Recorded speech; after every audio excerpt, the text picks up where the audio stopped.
3 இடங்களிலும் ஒரே நேரத்தில் தான் சமாதி அடைகிறார். சிலோன்லையும் அப்படித்தான், சென்னையில் இருக்கக்கூடிய வள்ளலார் நகர்லையும் அப்படித்தான், திருவாரூரில் இருக்கக்கூடிய மடப்புறத்துலையும் அப்படித்தான். நான் மற்ற இடங்களை போய் பார்த்ததில்லை, அதாவது குரு பூஜை நேரங்களில் பார்த்ததில்லை.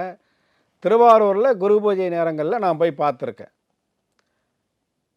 அங்கே இருக்கக்கூடிய மிக முக்கியமான அந்த சர்வீஸ் பண்ணக்கூடிய அவருடைய சீடர்கள்னு சொல்லியிருக்கக்கூடிய அந்த அன்பர்கள் எனக்கு கொஞ்சம் பழக்கம். அங்கே என்ன பண்ணுவாங்கன்னா, நாளைக்கு காலையில் குரு பூஜைனா இன்னைக்கு இரவு என்ன பண்ணுவாங்கன்னா, அவரை சமாதி செய்திருந்தாங்க இல்லையா, அதுக்கு போகிறதுக்கு ஒரு பாதை இருக்குது, ஒரு படிக்கட்டு மாதிரி இருக்கும்.